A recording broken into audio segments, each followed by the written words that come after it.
Hey Village, thank you so much for joining me for another episode of Womanhood Decoded. I am your host, Tasha Ray.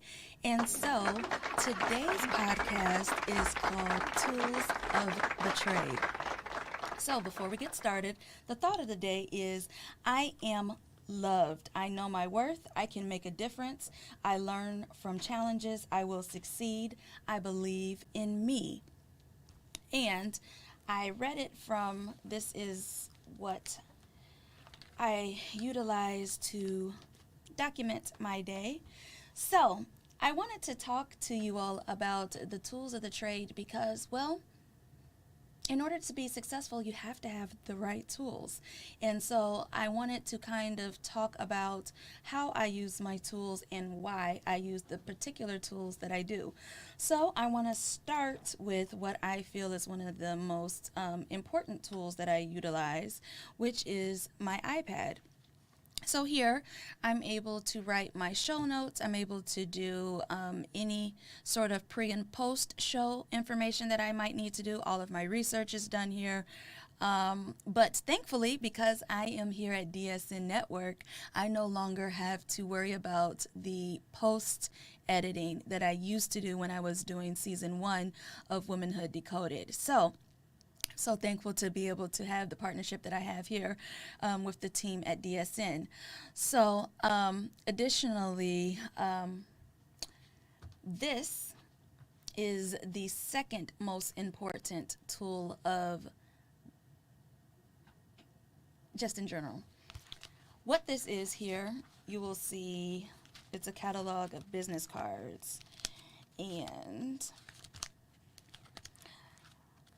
even though I have a digital business card, I utilize this kind of as a way to track the information that I am doing from event to event as far as for a week. So the cards that you see in here are cards that I have collected over the last, let's say, 4 events.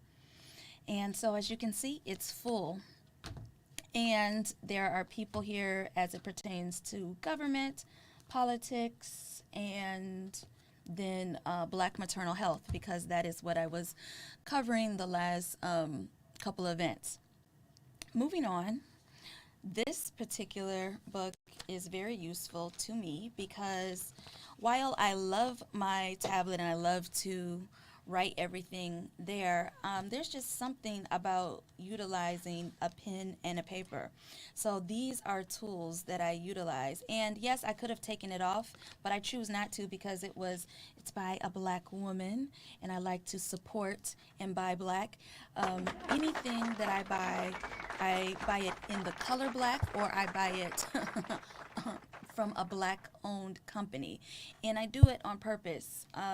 I'm very strategic about how I put myself together because I view it as part of my brand. And I just feel that it's important for me to be able to show up in places, and feel comfortable. Additionally, what I write in here is, when I get to work, when I leave work, I write in here my agenda, I write my daily goals, and then I write what I'm able to accomplish. And then as I complete task, I check it off throughout the day. And it's just something really nice about being able to check off a task versus, on a iPad or a device, it doesn't really give me the same satisfaction. Additionally, when we are talking about tools of the trade, being that I am a podcast host and I am a freelancer, in the capacity of a photojournalist or a photographer.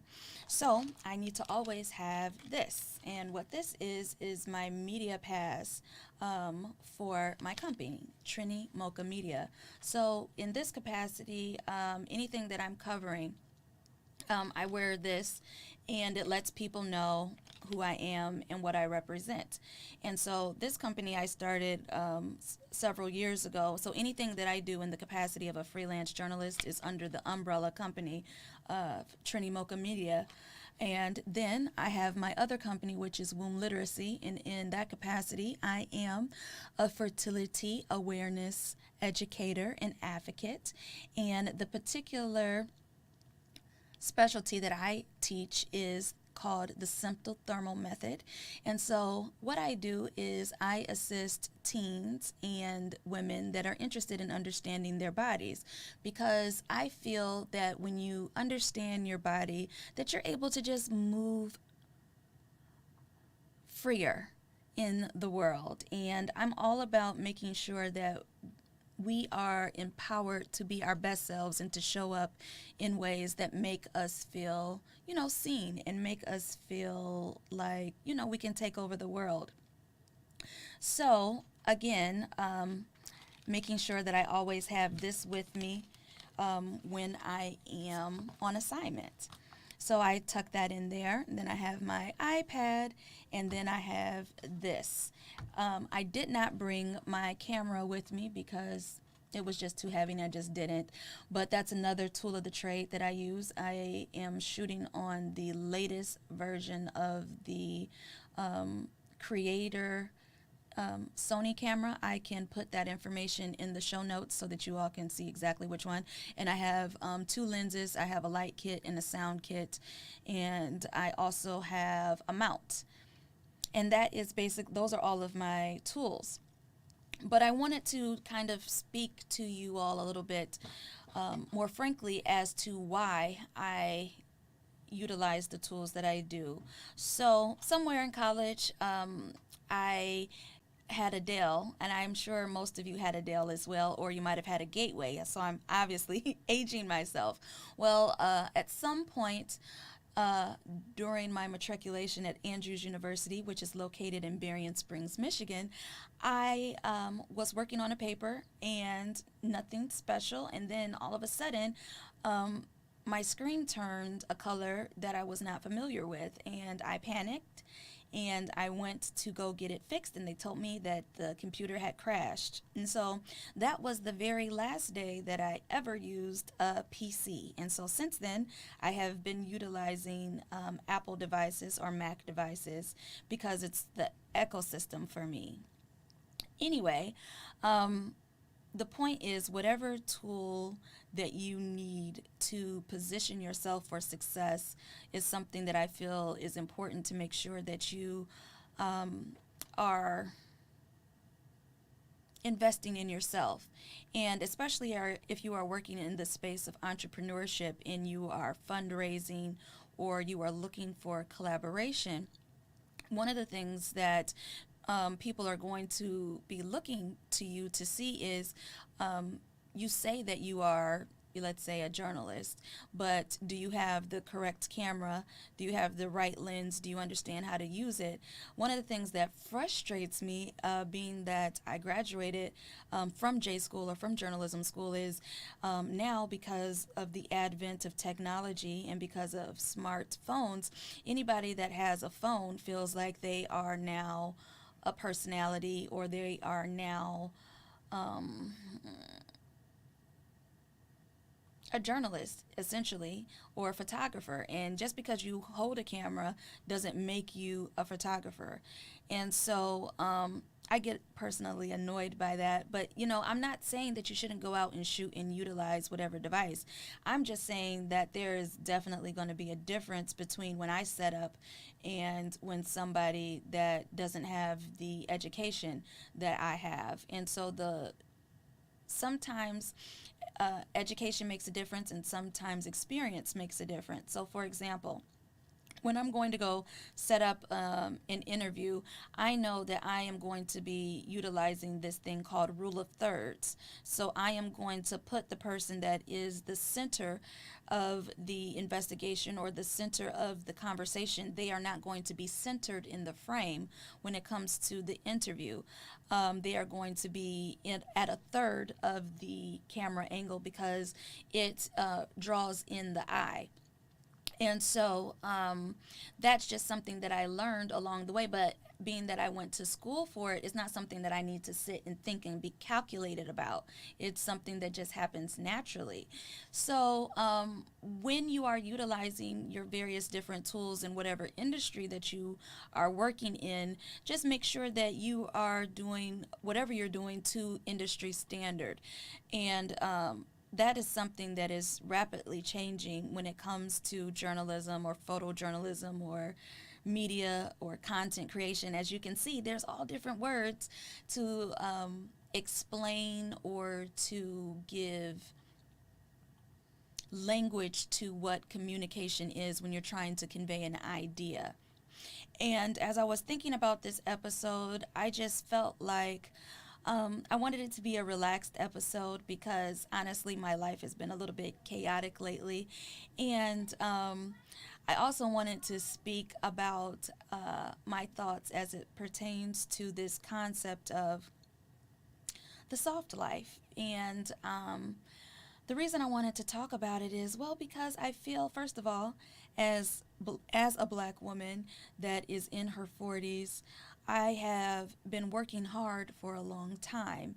And oftentimes I feel misunderstood and I feel judged because of the fact that I like nice things. And so, let's say in a social setting, I feel like I get a lot of microaggression or criticism silently. So, for example, people might look at me a particular way because of the jewelry or because of the bags and things that they might see, but they don't know my story and they don't understand what it is that I've had to do in order to get to where I am. And so, for example, I was told the other day, well, I thought you were just super sedity and I thought you were stuck on yourself until I got to know you because you're always put together. And I thought to myself, well, shouldn't I be put together at this stage of life? I mean, I'm in my 40s. Yes, I some people say that I look a lot younger than that, but the fact of the matter is I am in my 40s. And so um I just feel that it's important that at this point in my life for me to really be my authentic self. And one of the things that I'm doing in this particular chapter of my life is I'm being very intentional in how I choose to present myself, especially when I'm at an event or if I'm covering an event. And I'm doing this because as a journalist, I had to present myself in a certain way. So, for example, if I was on the news desk, then I, first of all, would not be leaning like I am now. I would be sitting up straight and I would be wearing a primary color and I would not be wearing my hair at this length. And I would be basically Tasha in a box. And I'm so outside of the box. But the thing is, it's like when people see me, they view me from whatever particular perspective that they see me from. So if they see me speaking somewhere, they view me as a speaker. If they see me in the capacity of a podcaster, then they see me that way.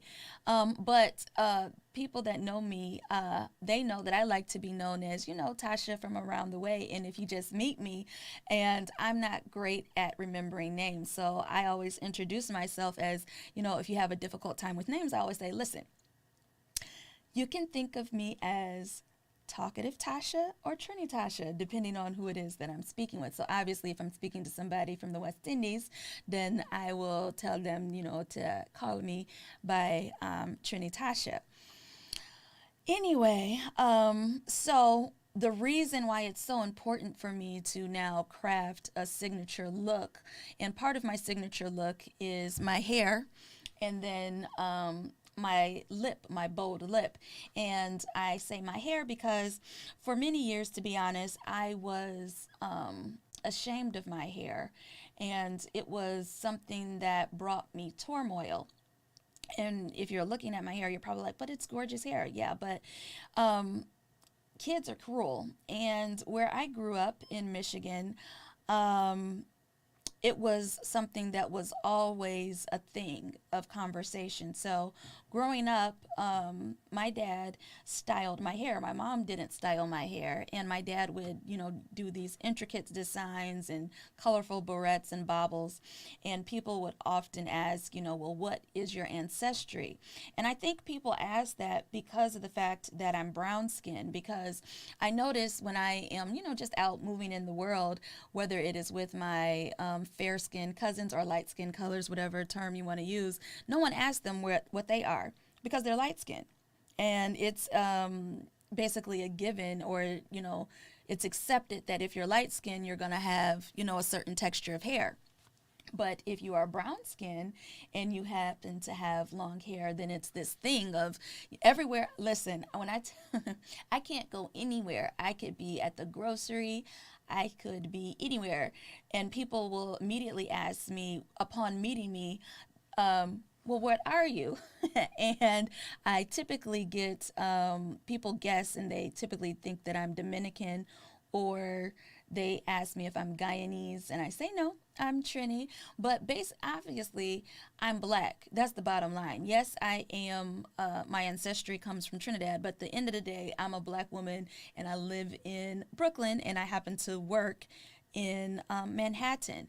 And today, obviously, I'm talking about tools of the trade, but I'm also just talking about navigating life in this particular chapter of my life. And I think the important thing that I am hoping to convey is that knowing who you are and being intentional about how you put yourself together, being intentional about the tools that you use, being intentional about how you show up, whether it is a professional setting or whether it is a personal setting. All of these things matter when it comes to the big picture, especially if you are in entrepreneurship. And it matters because when somebody emails me or I get a tip for a story, they know that if I'm going to cover it, first of all, I'm going to always be early.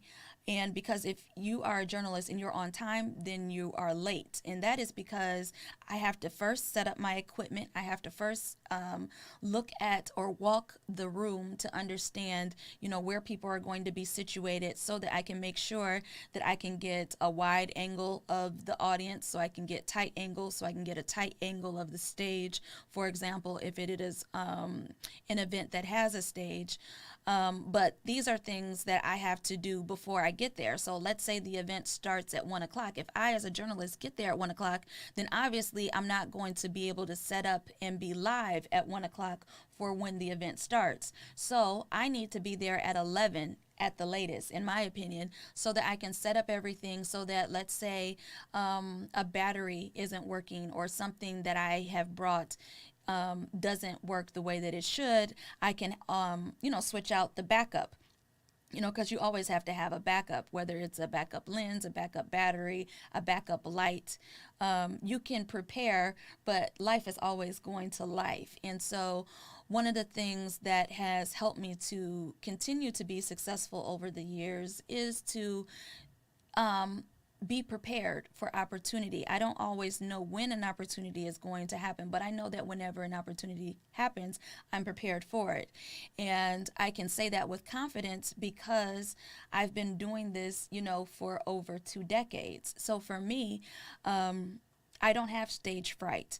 And another thing I don't have is there's nothing in me that when the lights are on and the camera is on, no matter what's going on in my life, I'm able to immediately set it aside, and I'm able to compartmentalize, and I'm able to show up as my best self and to get the job done, because that is just who I am and that's just how I move. And so I just would like to encourage you all, if you are at a place in your life and you're reevaluating. I think much of my life prior to this point in my life was spent on checking off boxes, whether it was to live in a certain place, or whether it was to work at a certain station. Um, there was a trajectory that was set out in front of me, and for the most part, I walked according to that. And I will say that I don't have regret, but I have something adjacent to regret. And that is because I want to pause because I want to make sure that I get this right. So bear with me for a moment.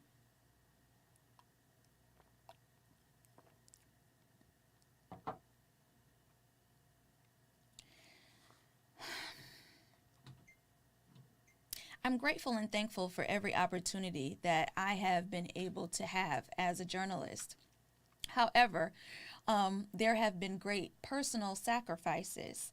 So, one of the great or personal sacrifices is because of the fact that I've always worked in mainstream news, I've always worked under a non compete contract, which means that there are stipulations as it pertains to my appearance, as it pertains to where I can work or how I can work. So, for example, right now, I am a free agent. So that means that whatever news story basically captures my attention, I can go cover it.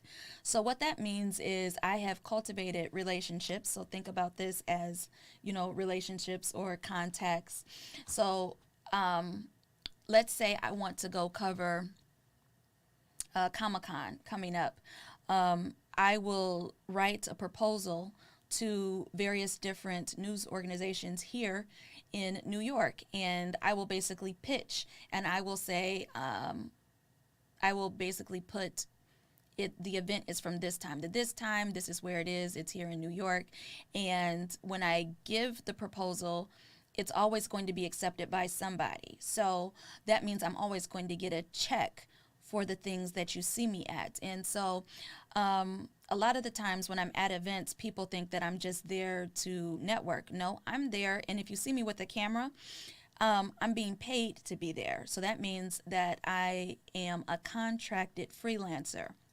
That means I submitted a proposal and someone accepted the proposal. And so that means that I am going to be paid a particular amount. So for me to show up anywhere, there is a price. And as the kids like to say, yesterday's price is not today's price. And if you want to get me in the full capacity of who I can show up as a journalist, then you're going to have to pay me, and you're going to pay me in advance. That's how that works.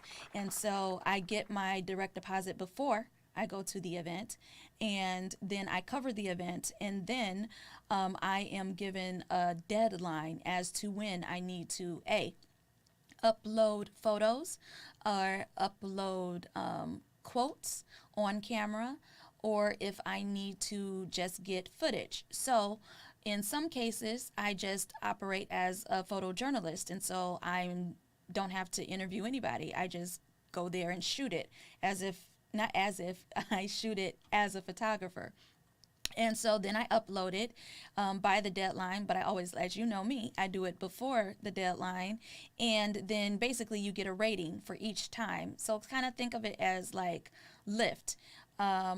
But I'm the black car in that anybody that is a veteran, so anybody that's been in the business or been in the game for over 15 years can call themselves a veteran. And so I've been doing it, for over 20 years, so I can passionately and articulately say that I am a veteran as a journalist. And I love what I do, but to be honest, I do a lot, and I do a lot because I have become accustomed to a particular lifestyle. So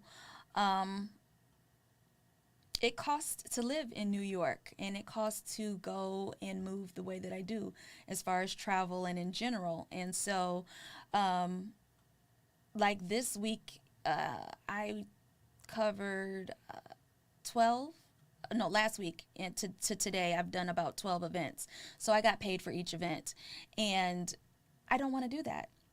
What I want to do is what I'm currently doing, which is I want to do my podcast, and I want to do it that's all I want to do is my podcast. And then my other podcast is on Fridays. It's called Red Lipstick Conversations. So I don't want to be a freelancer, but I am a freelancer because that's what is paying the money right now. And so what I am doing right now is I'm cultivating relationships with sponsors so that the money that it costs for me to sit here and be in this studio, instead of me paying it out of pocket from the money that I get from being a freelancer, I can have a sponsor. So, for example, this pen, for example, could be a sponsor, or the water bottle that you all see could be a sponsor, but it's not a sponsor. Those are things that I just utilize, in my daily life. But sponsorships are something that's very important when it comes to being a podcaster. Another thing that is important is, as you see the signage behind me, that's just my logo. And you notice there's nothing on it. So there is no affiliation. So that means I am an independent podcaster. So think of me as an independent artist. I am not signed to a label. So I'm not signed to Spotify or iHeartRadio. And even though iHeartRadio has an affiliation with DSN Network here, I am not a part of the financial puzzle. So I'm trying to convey and put the pieces together so that you all can see how it works, because I don't want there to be any confusion about when I do get a deal and how things are moving. I don't want there to be a thing where people are trying to, well, how did she get from here to there so fast? And I think there is a misconception, even from my first episode of season 1 to the first episode of season 2 here in studio. I still am asked, how did you make that happen? And everything that matters in life has to do with a relationship. And I at some point crossed paths with the owner and proprietor of DSN Network, and I believe we crossed paths on this app called Clubhouse. And on there, when it first came out, it was a place during COVID where content creators such as myself, or podcasters, or media personalities, we could all kind of come together and encourage one another. And I believe one of the times I was sitting on, the stage, it was a thing on the app anyway. And I remember him saying that specifically, he started from the bottom here in New York City. And he started, as far as, interviewing hip hop artists that were up and coming, and then he cultivated relationships, and then from there on he grew and he bootstrapped his way into becoming the business owner and success that he is now. And so when he was telling his story as a journalist, just me being me, of course, as he was speaking, I was all on his Instagram and I was all on Google. And because the thing about social media is that when people speak on various different platforms, people aren't expecting to, I don't think, be fact checked. But if you ever say anything in front of me, you understand you're going to get fact checked. And so when he laid out his facts, everything he said, it correlated to a fact. And I was impressed by that. And I reached out and, fast forward, here we are. And so the point of me saying all that is to say that everybody has a story. And regardless to what your story is, no one can tell your story but you. And just like me sitting right here, nobody has lived my life. And so they might have lived in certain chapters of my life or certain sentences, depending on how things might have played out. But the bottom line is this.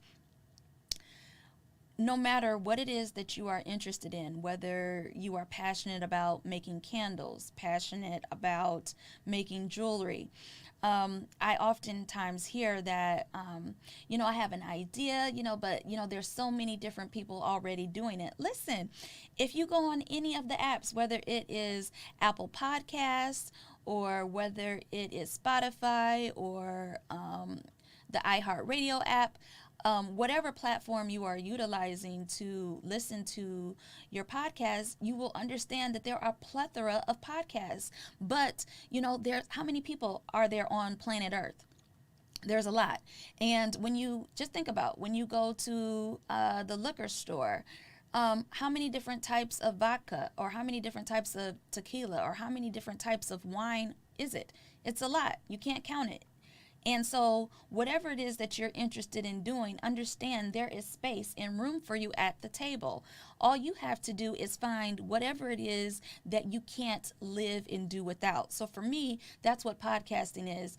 Every waking moment that I'm not thinking about my daughter's well being and safety, I'm thinking about how I can better position myself in the landscape that is the jungle of New York City. I'm thinking about how to differentiate myself from the other personalities that are here, particularly the black women. And shout out to everybody that is doing their thing here in the city. And I see you, and maybe you see me, but the fact of the matter is, we all are hustling. We all are trying to make it happen. This is literally the city of dreams for me because growing up, just like most of America that grew up during the 90s, Sex and the City was the show. And so in my mind, I was Carrie Bradshaw, but obviously I was the Tasha Black girl version. And so, because I thought that because I always was everywhere with a device and I always had a story and I always thought I was kind of awkward. I think I'm kind of still awkward, to be honest, and or socially awkward. And there was always a situation where there was a man that I was interested in that probably wasn't interested in me, just like with Carrie Bradshaw. And so there was just a lot of parallels for me. And so the other day I was walking in Times Square with my boyfriend. Yes, y'all heard it right. I got a man in my life, so y'all can stay out my DMs and inboxes. Anyway, moving on. So I was walking with him and we were making a Target run. And it just dawned on me, I am living my dream. And sometimes when you are in the pursuit of a dream, you are just so focused on what you feel like the end goal is or how you feel like you want to feel when you get to a certain place. But as I was walking and we were holding hands and we were just talking about our day, I looked at him and it was crazy. It was just like, I always wanted to live and work in New York. I live in Brooklyn. That's where I want to live because there's nothing like Brooklyn. There's nothing like the food, the culture, everything. And then also, you can see I'm changing the way I speak. Everything there in Brooklyn, there's a Trini something everywhere. I don't have to go far.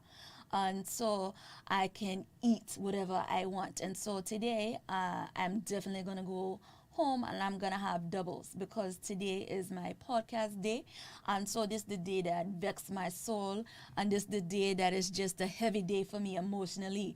So I feel that if I work real hard, that I deserve to have some delicious doubles. So I will definitely leave here and go straight where they, and I will go and I will eat a lot of that, and I will also have extra pepper because I'm spicy. And so, anyway, one of the things that as a journalist I've had to learn how to do is to be a chameleon. So, I can be the straight laced Tasha that I need to be in order to facilitate a paycheck, meaning I can show up and I can be the polished me that I need to be. But I would much rather be the me that I'm currently being right now, which is I feel the laid back and very authentic me. And I'm still polished, as you can see. I feel like I'm still kind of cute put together, but I'm not the uptight version of me that I have to show up as in, I'm just going to say, white spaces. So in white spaces, I have to be what I feel is a caricature of myself, meaning I have to make sure that my voice and diction is exactly the way that it needs to be. I need to make sure that I am speaking in a tone that can never be taken in a way that is aggressive. I need to make sure that I'm always soft spoken and that I am always agreeable and that I'm always in. You see, it's taking a lot out of me just to say it. And so just imagine me in a setting where I have to be like that all day. And so now, like, I will never, I'm not going, I will never hopefully have to work for a mainstream station in the capacity of being a full-time personality. I mean, if it comes to it, it comes to it, but I just don't want to because I want to be able to cover what I want to cover. And the reason why is because when I am affiliated with the mainstream media, that means that I am limited in what I can say. So, for example, if some sideways things happen as it pertains to the government or as it pertains to how black and brown people are being covered in the media, I'm not at liberty to express that. I have to always express things from a middle of the road perspective. And the middle of the road is never, ever accurate with how I actually think. And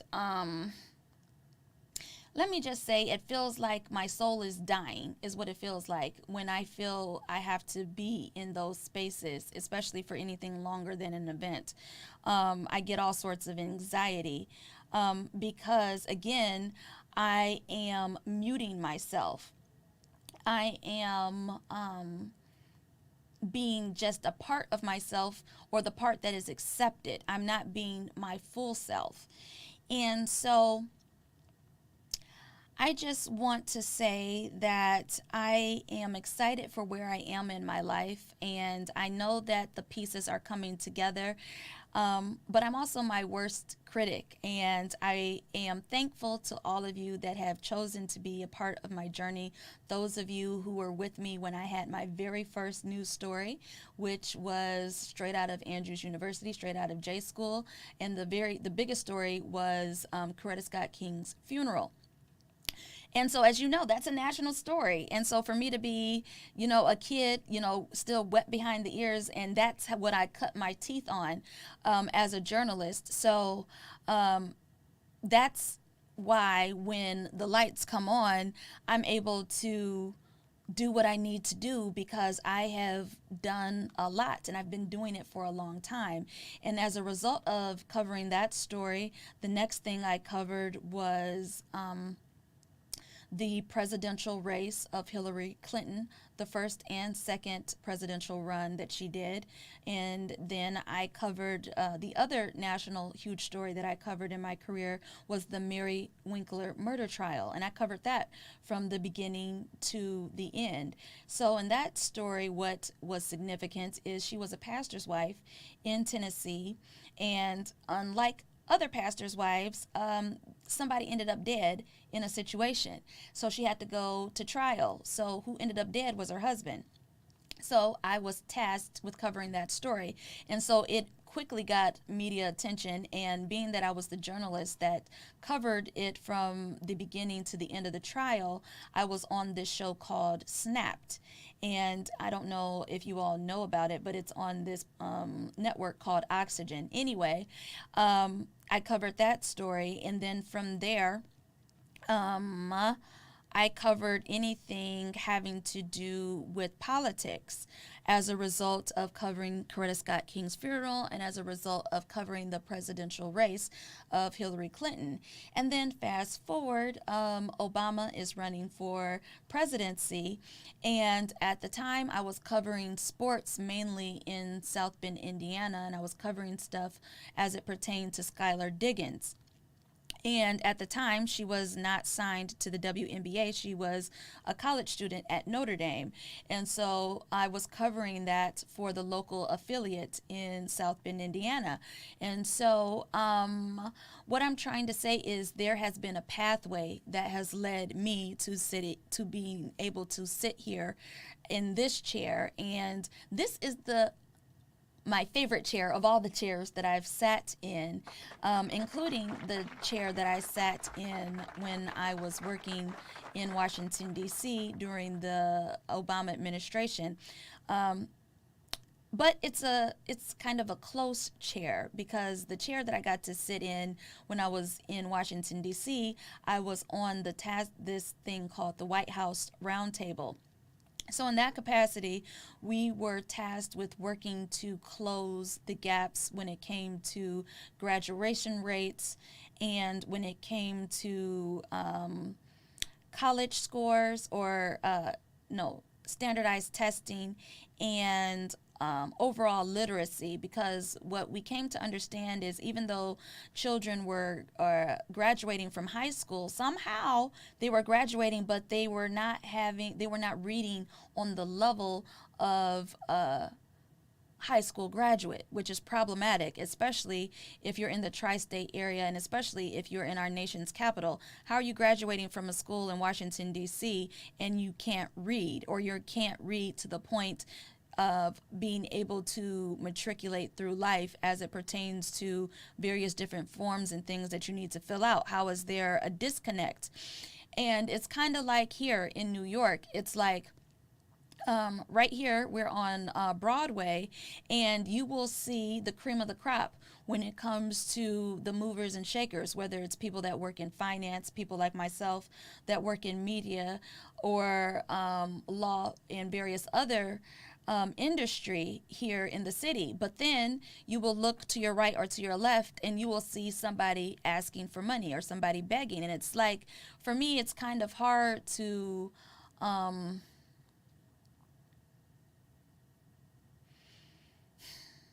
It's kind of hard for me to, I guess, navigate that emotionally, because it's like, how is this, the mecca or the center of the world, and then how are we dealing with, you know, the things that we're dealing with socially here? And basically, obviously, I'm not going to get into the economics of the city and the economics of, what's going on in our country right now. But what I am going to say is, being that it is an election year, um, I, as a journalist, have been seeing a lot about how people are not connected to this presidential race. And, I need y'all to understand this. The president matters, but the team is what matters most. So if you are a sports fan, you know that while the MVP matters, the MVP is not the one that makes all of the scores. They have to have somebody to assist them, and that's why it's a team sport. So that's how politics is. So the reason why it's important for us to make sure that our voices are heard, outside of the fact of what the slaves and everybody black went through in order to vote, the whatever government gets in charge. So for example, God forbid, the Republicans get in charge, a lot of the programming that, whether it is social services, and just in general, things that help us to move a particular way as a nation, are going to be sidetracked for an agenda that is not at all favorable. And so you don't have to take my word for any of this.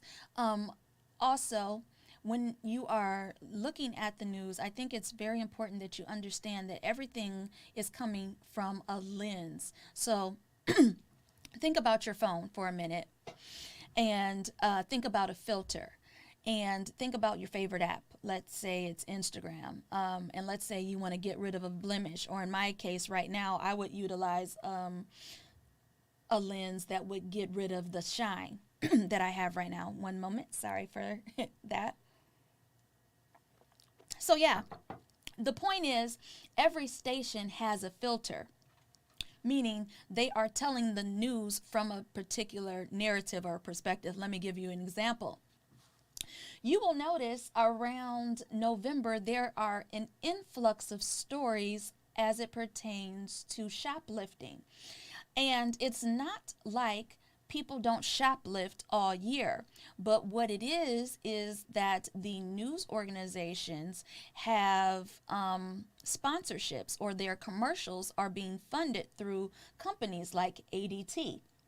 which is a security company. So ADT might not have bought commercial time for the rest of the year. They probably just focus on the holiday season. Why? Because people buy gifts during the holiday season, and then everybody wants to do what with their Christmas gifts? They want their Christmas gifts to be safe. So let me walk with me here, people. So what you will see is you will see stories that say make sure three ways to be safe when you're shopping, or two things to do to make sure that your home is safe.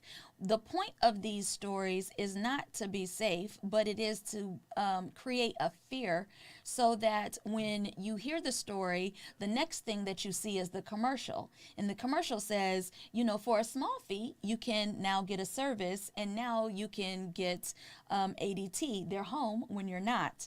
And so the thing about it is, people were robbing and stealing and shoplifting all year, but you're not going to see stories about it until it's relevant for the news. So do you understand what I mean? It's an agenda.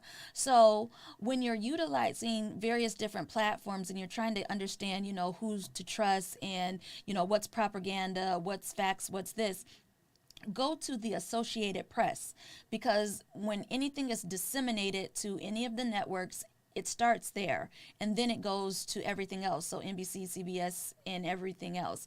And then it goes to PBS or NPR, is the next thing that you can look to if you want to just get facts.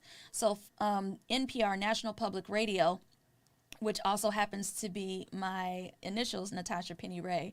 So I guess it was destined that I do media. Anyway, they are going to tell you the who, what, when, where, and why of whatever is going on. And it's the same thing with the Associated Press. There's not going to be any angle to the story. And so I think that's really important when it comes to storytelling, because unless you are a journalist and unless you understand how news works, you are going to think that when you watch things that the stories are happening as it's being presented to you, and that's not the case.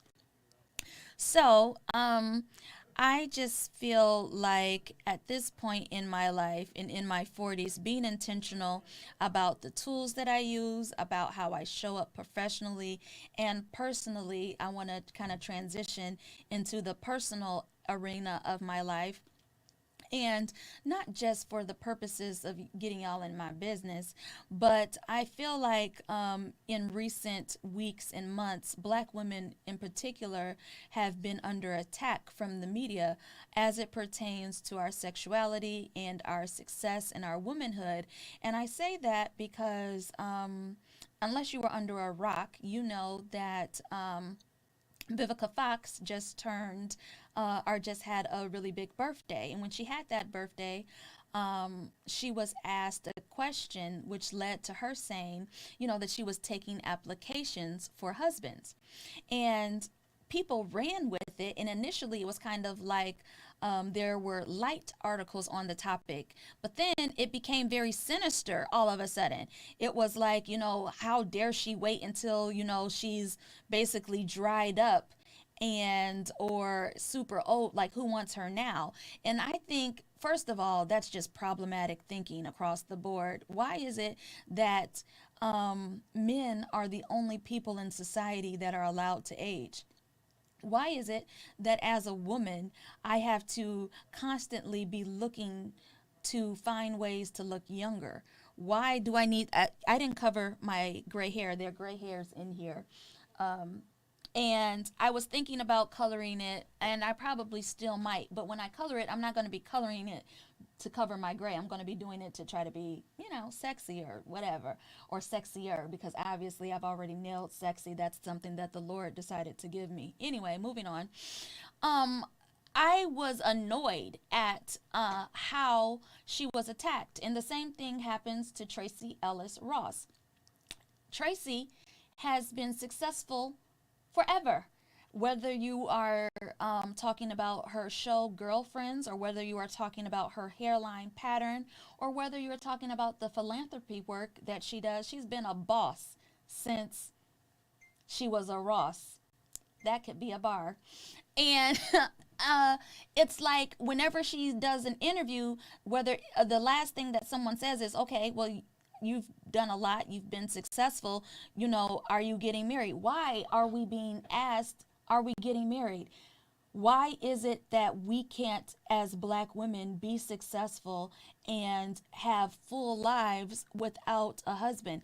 And don't get it twisted, I'm not against marriage. I'm not saying that people shouldn't strive for marriage. But what I am saying is that I'm tired of the narrative that is being pushed on us by society that we are incomplete, unwanted, and we are not desired, or that something is wrong with us because we are not married. Because there is this thought process that if you are a certain age, meaning over 40 years old, and you don't have a man, there must be something wrong with you.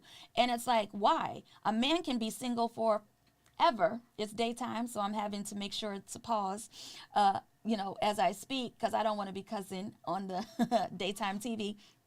um, Men can be single forever. And nobody's asking him his marital status. Nobody's asking Clooney or asking Tom Hanks or asking any of the Matthew McConaughey. I don't think he's married. Anyway, nobody's asking, or if he is married, that's not the point. The point is, men are able to move in life and be successful and make however much money they want to make, and nobody is asking them or attaching their success to partnership or attaching their success to having a wife. A wife is something that increases a man's stance and how he's able to move.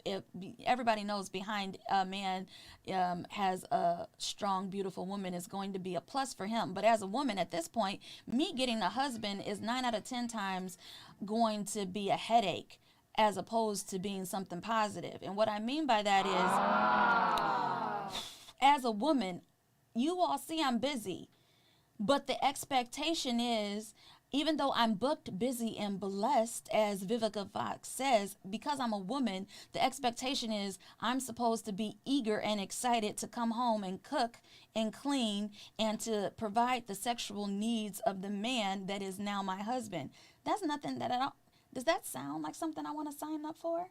At the end of my day, after I've been here, there, and everywhere covering news here in New York, after I've had my podcast, do y'all think the very first thing I want to do is come home and cook a meal? Now, obviously, y'all see me. Y'all see I'm chunky. Y'all know I love to eat. Y'all know I can cook. But the thing is, I don't want to cook when I get home. I want to come home and I want to relax. So that means I need a partner, keyword partner, in my life that understands my goals, understands my dreams, and is going to unite with me in purpose so that I can continue to reach for my dreams.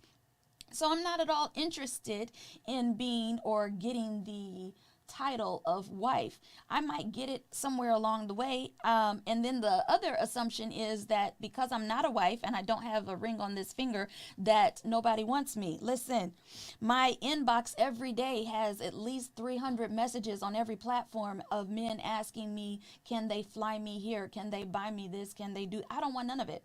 Why? Because I have enough. And secondly, if I want something, honestly, I can just get it from my father, not because I'm a spoiled brat, but because my father's worked hard and he loves me. And if I want something, he's going to do his best to facilitate it.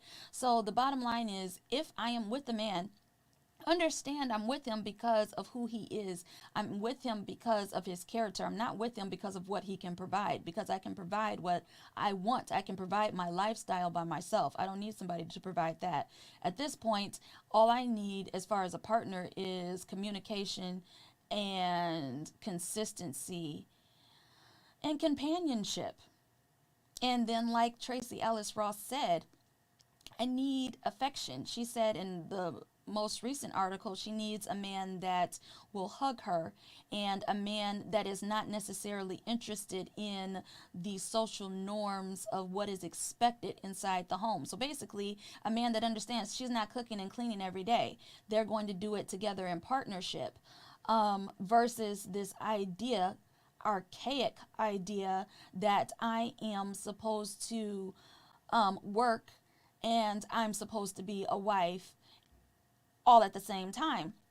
And that's why it's problematic, the idea. And that's another also reason why I don't particularly usually date American men, because American men have the audacity to think that I as a woman need to bring 50% to the table. Listen, when you are dating a woman like myself, meaning a woman that is well spoken, polished, educated, and is able to move in a particular way, I am the table. That's what needs to be understood. I am the prize, and I am the reason for any season for celebration. So I don't need to be celebrated as far as a birthday. I just because I woke up is a reason to buy me jewelry. Just because I woke up is a reason to take me to a five-star Michelin restaurant. Just because I woke up is a reason to take me to Broadway. And it's not because I feel like I'm this or I'm that. It's just because I've earned it at this point. And if you want to spend time with me, then that's what you're going to do, because that's what I want to do.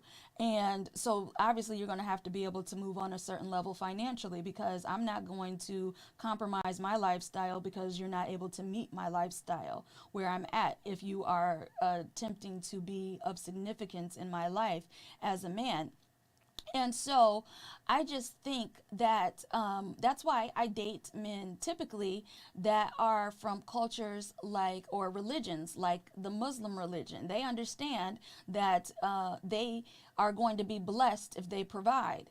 They understand that it is not my role to go and work and sweat and toil. If I were to get married tomorrow, the 10 things that I do in order to facilitate the lifestyle that I have here in New York, I would immediately stop half of it, because as a wife, he's going to be contributing to my lifestyle. I don't need to do 10 things anymore. I can do 5 things and do them well and do them better, because I have somebody that's going to facilitate and support my lifestyle. And so, why a man thinks, American men think that I am going to help uh, pay for my lifestyle, or pay 50% of nothing. Anything. I'm not paying 50% of nothing. I'm not splitting a bill. But what I will do is I will utilize my, if you have a party for work, or if you have an event, I will make sure that you look the part that you are trying to communicate to the office. I will make sure that I am well spoken as it pertains to whatever topics are going to be discussed. I will make sure that anybody that needs to be connected with you gets that connection, because I know how to connect. I know how to work a room. So therefore, it's going to be an asset if I'm there in the scenario. But all that I'm speaking about are things that women like myself do just because that's just how we do. So this whole attack on us, as you know, in the media, on various different social platforms, whether it's TikTok, Instagram, or whatever have you, like, it's perfectly fine, and I get super annoyed. I need to be clear about this. It's fine for white women to have a soft life, or for Asian women, or for Hispanic women, or for nondescript racially looking people, like, the Kardashians, for example. It's perfectly fine for them to want to have a certain lifestyle. But the second that a black woman says that she wants to live according to a certain lifestyle, all of a sudden, the black woman is a gold digger. All of a sudden, the black woman is just focused on the bag. All of a sudden, the black woman is materialistic. How come those same terms aren't utilized for the other groups of women? I'd love an answer. And why is it that when it comes to black men in particular, when they reach a certain level of success, I don't care what area it is, when they reach a certain tax bracket, it's as if they feel that if they have a woman that isn't me or isn't black, that they are going to be able to move differently. And so I get super annoyed when I see a black man with a woman that is not me or a black woman, because why are you giving that white woman the lifestyle? Why are you giving that Hispanic woman? Now, Hispanic women, obviously, that's a different situation, and I am here for my Hispanic people and, collaboration. But I'm gonna be for real. When I see a black man giving a Hispanic woman a particular lifestyle that she didn't necessarily earn, it bothers me, because I know that there is some black woman that he didn't give it to. And obviously you love who you love. So, if you love and you fell in love with that Hispanic woman, and it is what it is, God go with you. But what I'm saying is there are particular men that actually look for certain characteristics, meaning they're looking for certain textures of hair, they're looking for certain hues of skin, and they're looking for certain things that typically doesn't go with the quote unquote Afrocentric or typical or whatever America thinks is typical, because as you know, black is beautiful and it comes in all different colors, shapes, and sizes. But anyway, those people that are utilizing a certain criteria to look for a certain type of woman bothers me, because I'm like, you stepped over how many black women to find that one woman? And I feel like we work hard, we do the most, we show up, we're always there to listen, we're always there to be the safe place, but we're never the one that's chosen to be the wife that's taken care of. Unless it's a situation like Savannah. Y'all know who Savannah is. And if y'all don't know who Savannah James is, then, you're under a rock somewhere. And the thing about it is this: we all deserve to have nice things. We all deserve to have and live the life that we want to live. And so, if you haven't watched the latest episode of where Tamron Hall and Vivica Fox talk passionately about this phenomena as it pertains to how black women are being attacked in the media about not being married, you need to check it out, because it's conversation that needs to happen and needs to happen and needs to continue to happen until something changes. And so I know I was a little bit all over the place in topics, but hopefully you were able to see the overarching themes. So in case you didn't get the overarching things, let me simplify it for you really quickly. So we started out by talking about the tools of the trade. And in that capacity, I talked about the various different things, from the iPad to the various different pins to my camera equipment to this, which is my contacts. Then we talked about how I navigated through various different aspects of my career as a journalist, and then why I am now a freelancer as opposed to working for a mainstream news outlet. And then we talked about what it is, the significance of being an independent podcaster, because as an independent podcaster, obviously I can talk about whatever I want, but having the sponsorship, I will be able to elevate the show as far as, just the space, for example, or the equipment, or I'm able to have certain guests that I might not otherwise have access to if I don't have the affiliation that comes along with having my podcast signed. So before I end this episode, I just want to hone in on something as it pertains to the podcast industry in general.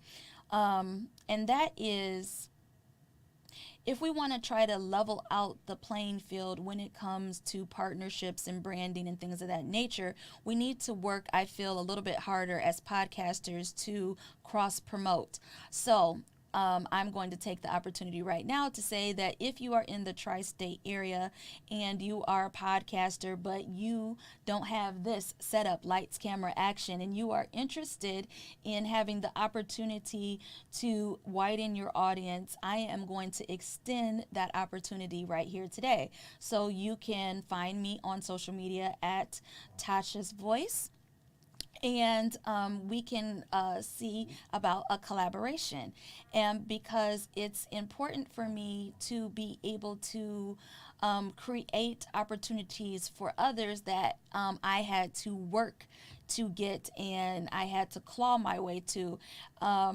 I think it's important for me to open doors and windows and any kind of crack that I can do I'm going to do, and I'm going to do it with joy and a smile on my face, because I know that it doesn't matter how dope you are or how whatever it is you are, that's who you are. But if you want to sit here and you want to sit here at this desk with me and you want to have your logo up here next to mine, then, hit me up on social media. I'd love to talk with you, and I'd love to see how we can collaborate, because we have to find a way to disrupt the system if we want to get different outcomes. Finally, I want to say that another thing that has really helped me to move forward is my network. And so I am, if you don't know, I'm a part of the National Association of Black Journalists, and I've been a part of that organization since I graduated from Andrews University. And before I even graduated, I was a part of that organization. I'm also a part of the National Association of Social Workers, because I attended Howard University's social work, School of Social Work. Additionally, I am a part of the Entreprenista League, which is the premier organization for CEOs and founders all across the United States. And it is a platform, and it's a group of women who we are interested in just supporting one another. And what I love about Entreprenista League is that I had a business plan for my company, A Village for Us, but there were some missing pieces as it pertained to how I was going to get it off the ground. Basically, how I was going to take my idea and make it into a real thing. And so my company, A Village for Us, is a social services agency. And what we do is we are connecting women that are in need of services. So if you are experiencing or going through a divorce or domestic violence or job insecurity or food insecurity, or if you are in need of a lactation consultant, or if you are in need of a doula, or if you are in need of financial literacy classes, because I just started my financial literacy boot camp, and I'm super excited to have veterans or people that have been working in the financial industry for over 2 decades who have decided to partner with me in A Village for Us, and they are assisting to bridge the Black wealth gap, because the only way or pathway to wealth is outside of the 9 to 5 hamster wheel. There's no way that you can work 8 to 10 hours a day in one place and think that at the end of it you're going to become wealthy and have something to pass on. What you're going to do is basically you're going to be surviving instead of thriving. And so in order for you to bridge the gap, you're going to have to do something like start a business or join a business, or for example, you're going to have to form an LLC, or you're going to have to form a foundation, a 501c3, or you're going to have an investment portfolio, or you're going to have a special savings, or you're going to have to, have assets like land or like gold. Those are things that the conversation that I'm talking about right here, as far as financial literacy, I talked about it last week on Black wealth. That is a theme for me because it's just important for, as a mother and just in general, I just want us as a people to move forward. I want us to continue to build, and I want us to stop doing stuff in silos. I think we have enough of everything, and we need to start coming together to collaborate. And I think the only way that we can start to do better collectively as a people is we need to find ways to uplift one another, find ways to elevate one another's voices, find ways to buy black. So, as you all know, the holiday season is fast approaching, and you know that because if you look on any platform, people are already starting to talk about the Christmas season. So, my challenge to you, Village, is to look at, be strategic about your spending. Understand that every dollar that you spend is a choice. So if you choose to spend whatever X amount of dollars at Bloomingdale's or Saks Fifth Avenue or Apple, I want you to think about finding a black business. So instead of going to Yankee Candle and buying your Christmas candles, find, your cousin or your auntie or somebody sells candles. Go buy the candle from them, and don't you dare ask for a coupon code, because when you go to wherever you go to buy whatever you buy, you might be utilizing a code, but 9 out of 10 times, if you're wearing red bottoms or you're wearing Tiffany's like I am today, you didn't go to Tiffany's with a coupon code. You went to Tiffany's with your debit card that says Chase, or wherever it is, it says it on, and you swiped it and you bought it. So when you are looking at a black business, do not look for a code. Do not ask for a discount. Don't ask for a family nothing, because understand, you are supporting somebody's dream. You are supporting somebody's aspiration to escape the monotony that is a 9 to 5. They're trying to create wealth for their family. I don't care if the t-shirt is $67 or $100. Buy the t-shirt for the price and support your people. And I know I might be coming off super aggressive, but I hope so, because I want us to know that it's important for us to be intentional about how we are moving in life, how we are orchestrating our choices, and in general. So again, thank you so much for being a part of my audience. Thank you for joining me and just being with me. And hopefully I shared something that is of interest. Drop it in the comments, like, share, subscribe. Again, my name is Tasha Ray, and I am the host of Womanhood Decoded, where each episode I endeavor to explore the intersections of womanhood, motherhood, sexuality through the very dope lens of the Black and Latina community. Thank you for joining me, and I hope to see you next time on Wednesday.